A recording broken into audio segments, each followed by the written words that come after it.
En 1943, alors que l'Europe est absorbée par la Seconde Guerre mondiale, une catastrophe se déroule loin des champs de bataille européens. Au Bengale, des millions de civils meurent de faim. Ce n'est pas une sécheresse soudaine. Ce n'est pas une épidémie incontrôlable. C'est une famine provoquée par des décisions politiques.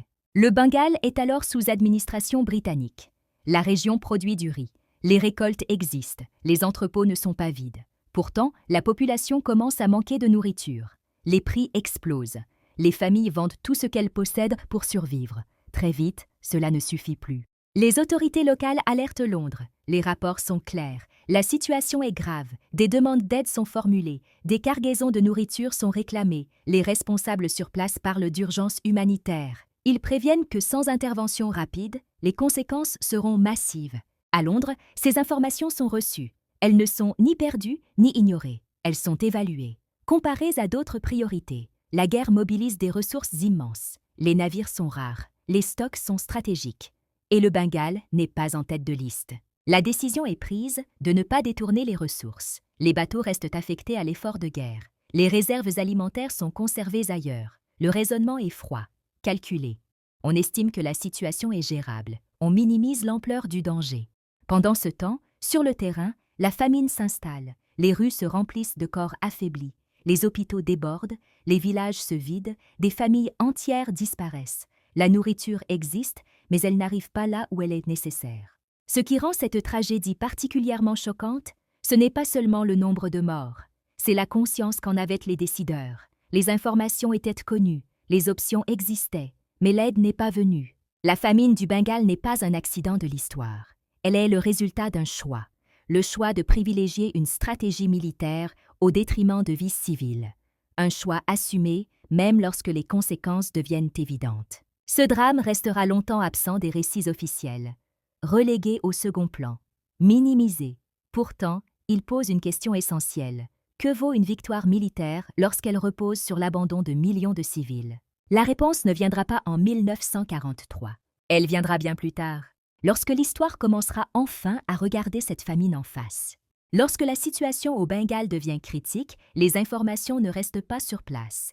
Elles remontent progressivement jusqu'au plus haut niveau de décision. Des rapports détaillés sont envoyés, des chiffres circulent. Les autorités locales insistent sur l'urgence. Elles parlent de famine imminente, de millions de civils menacés. À Londres, ces messages sont reçus dans un contexte particulier. La guerre mobilise toutes les attentions. Les priorités sont claires. L'Europe, le front, la logistique militaire.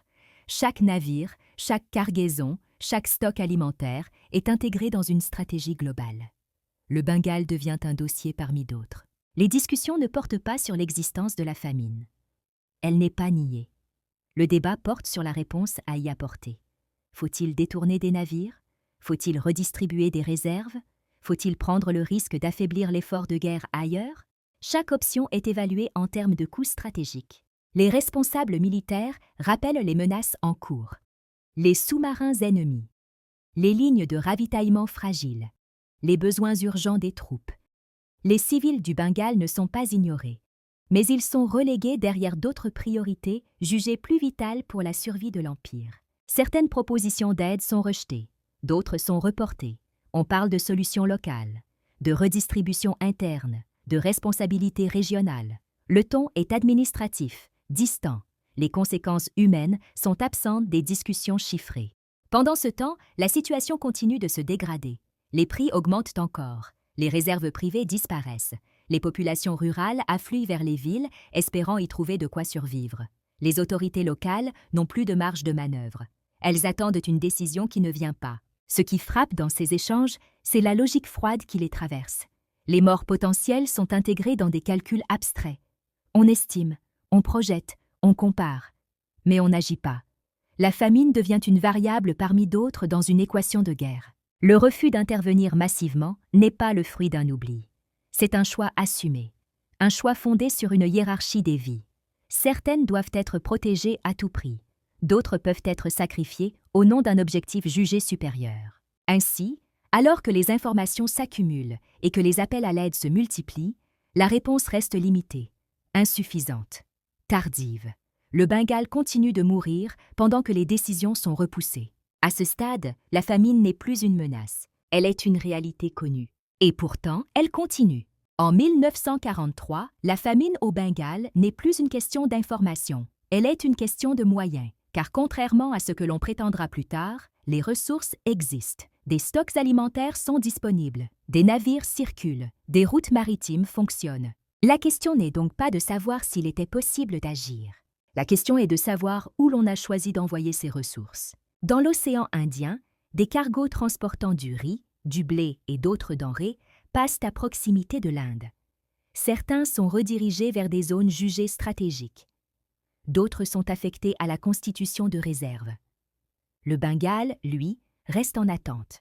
Les autorités locales insistent. Elles rappellent que la situation est exceptionnelle. Elles demandent un accès prioritaire au stock. Elles proposent même des solutions temporaires. Mais chaque demande se heurte à la même logique. La guerre passe avant tout. Les responsables à Londres justifient ces décisions par des arguments militaires. Il faut nourrir les troupes, préparer les offensives, sécuriser les lignes de ravitaillement. Le risque est présenté comme trop grand si les ressources sont détournées. Pourtant, ces choix ne sont jamais neutres. Pendant que les cargaisons changent de destination, les villes du Bengale s'effondrent. Les marchés sont vides. Les prix sont hors de portée. Les hôpitaux manquent de tout. La famine devient visible. Impossible à cacher.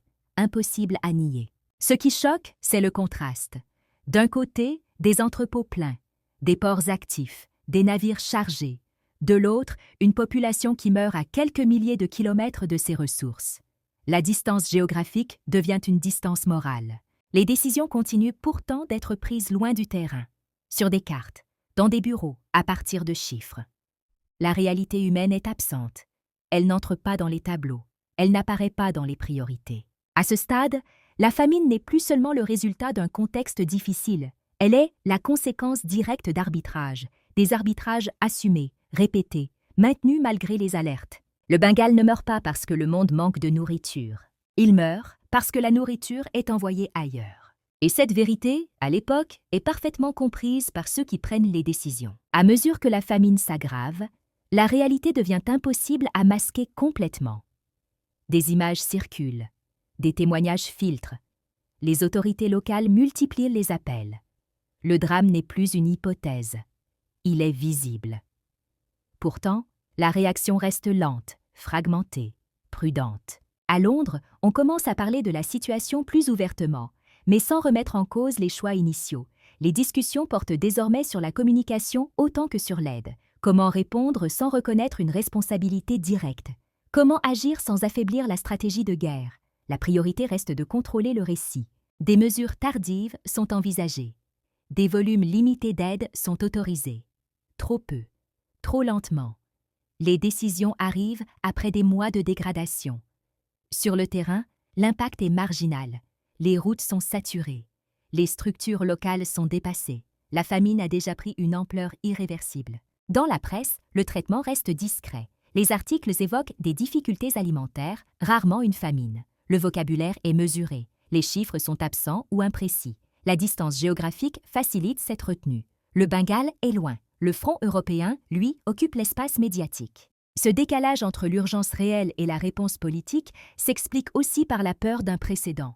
Reconnaître une famine causée par des décisions stratégiques ouvrirait la porte à des critiques plus larges, à des demandes de comptes, à une remise en cause de l'autorité en temps de guerre. Le risque est jugé trop élevé. Pendant ce temps, les conséquences humaines s'aggravent. Les déplacements de population se multiplient. Les maladies se propagent. Les réseaux d'entraide s'effondrent. Les administrations locales n'ont plus les moyens d'agir. Chaque semaine perdue augmente le bilan. Les responsables finissent par admettre, en privé, que la situation est hors de contrôle. Mais en public, le ton reste mesuré. On promet des ajustements. On parle de contraintes exceptionnelles. On évite les mots qui engagent. La reconnaissance officielle tarde. Ainsi, la réaction arrive quand le temps n'est plus un allié. Les décisions tardives ne peuvent plus inverser la dynamique. Elles ne font que limiter, à la marge, une catastrophe déjà installée. À ce stade, la famine n'est plus seulement le résultat de choix initiaux. Elle est aussi le produit des retards, des hésitations et d'une volonté persistante de ne pas regarder la situation en face. À partir de la fin de l'année 1943, la famine atteint son point culminant. Les chiffres deviennent impossibles à ignorer. Des millions de personnes sont touchées. Les décès se comptent par centaines de milliers, puis par millions. Les estimations varient, mais le constat reste le même. L'une des pires famines du XXe siècle est en cours. Dans les villes comme dans les campagnes, la société se désagrège. Les réseaux familiaux ne suffisent plus. Les solidarités locales s'effondrent sous le poids du nombre. Les plus faibles meurent d'abord. Les enfants, les personnes âgées, les malades. Puis viennent les autres. La faim ne distingue plus. Les corps amaigris deviennent une vision quotidienne.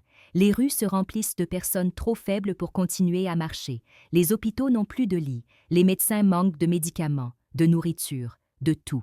Les administrations locales enregistrent les décès sans pouvoir intervenir. La famine ne tue pas seulement par manque de nourriture. Elle ouvre la porte aux maladies. Le choléra, le paludisme, les infections se propagent rapidement. Des personnes survivent à la faim, mais meurent de ses conséquences. Chaque jour aggrave le bilan. Ce qui rend cette période encore plus tragique, c'est l'absence de rupture claire. Il n'y a pas de moment précis où la catastrophe commence ou s'arrête. Elle s'installe, elle dure, elle épuise lentement une population entière. Et pendant ce temps, le monde continue de tourner. À Londres, les chiffres arrivent avec retard. Ils sont incomplets, parfois contestés. Mais ils confirment ce que beaucoup savaient déjà. La famine a provoqué une hécatombe. Pourtant, aucune décision majeure n'est prise pour en tirer des conséquences immédiates. La priorité reste ailleurs. Après la guerre, le silence s'installe progressivement. La famine du Bengale disparaît des récits dominants. Elle n'entre pas dans la mémoire collective avec la force d'autres tragédies. Elle reste un événement périphérique malgré son ampleur humaine. Pour les survivants, il n'y a pas de reconnaissance, pas de réparation, pas d'excuses officielles. La souffrance vécue est reléguée à l'arrière-plan de l'histoire impériale, comme si ces morts n'avaient pas le même poids que d'autres. Le bilan humain de la famine du Bengale n'est pas seulement une statistique. Il représente des millions de vies perdues à la suite de décisions prises loin du terrain.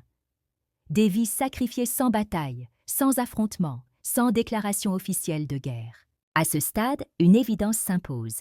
Cette famine n'est pas une fatalité naturelle. Elle est le résultat de choix humains. Et ce bilan en est la conséquence directe. Après la fin de la Seconde Guerre mondiale, le monde tente de tourner la page. Les récits officiels se construisent autour de la victoire, de la reconstruction et du renouveau. Dans ce contexte, certaines tragédies disparaissent progressivement du champ de vision. La famine du Bengale en fait partie. Il n'y a pas de procès, pas de commission internationale, pas de reconnaissance officielle à la hauteur de l'événement. Les décisions prises pendant la guerre sont justifiées par l'urgence, par la complexité, par la nécessité stratégique. La famine est reléguée au rang de conséquences regrettables, mais secondaires. Les responsabilités se diluent avec le temps. Les acteurs changent, les archives se ferment. Le récit dominant met en avant l'effort de guerre, rarement le coût humain supporté par les populations colonisées. Le Bengale n'entre pas dans la mémoire collective occidentale comme d'autres catastrophes du même siècle. Ce silence n'est pas le fruit d'un oubli involontaire. Il est facilité par la distance géographique, par le rapport de domination coloniale et par l'absence de voix capable d'imposer cette tragédie dans le débat public international. Les victimes ne sont pas entendues, leur histoire reste périphérique. Pourtant, les faits sont là, documentés, étudiés. Les décisions ont été prises en connaissance de cause, les ressources existaient, les alertes ont été transmises, les priorités ont été clairement établies. Et dans cette hiérarchie, des millions de vies ont été placées au second plan. Reconnaître pleinement cette famine poserait une question dérangeante. Peut-on parler de victoire lorsque celle-ci s'est accompagnée d'un abandon massif de civils? Peut-on célébrer une stratégie sans en assumer toutes les conséquences humaines? La famine du Bengale oblige à regarder l'histoire autrement, non pas seulement à travers les batailles et les discours, mais à travers les décisions silencieuses, celles prises loin du terrain, celles qui ne font pas de bruit, mais qui tuent tout autant. Aujourd'hui encore, ce drame reste insuffisamment connu. Il n'est pas enseigné à la hauteur de son ampleur. Il n'occupe pas la place qu'il devrait dans les récits du XXe siècle. Et tant que cette histoire restera marginale, les mécanismes qui l'ont rendue possible resteront invisibles. L'histoire n'est pas seulement faite de ce que l'on commémore. Elle est aussi faite de ce que l'on choisit de taire. La famine du Bengale n'est pas une page secondaire. C'est un avertissement. Si vous voulez comprendre l'histoire, au-delà des récits officiels, abonnez-vous à la chaîne pour d'autres documentaires historiques.